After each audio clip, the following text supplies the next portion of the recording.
Naitwa Ismail, ni mwalimu wa Fighter FC ambao tumeondolewa katika mashindano ya 16 bora.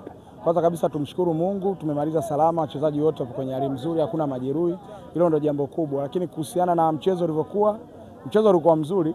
Vijana ambao tumecheza nao walijihami, Miima walijihami, na kwa kiasi kikubwa ni wachezaji ambao tunajiwana nao. Kwa hiyo ilikuwa ni vizuri zaidi wao kucheza kwenye maeneo ambayo wanajijua. Niwapongeze, wamejitoa kwa hali na mali, kwa sababu ni mpira unahitaji ujitoe, na kweli wamejitoa.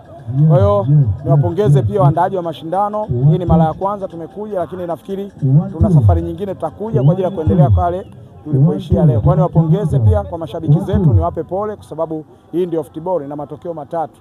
Unaweza ukasale, lakini kwenye mashindano ilikuwa ni matokeo mawili tu. Kwa hiyo kufunga au kufunga, na sisi tumefungwa leo kama ambavyo tuliondoa wengine kwenye hatua iliyopita. Basi tujipange katika ligi nyingine, na Mungu akijalia tunaweza tukawa mabingwa wa mashindano mengine.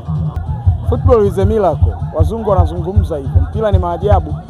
Na hii sio kawaida, na wala sio mara ya kwanza kwenye mpira.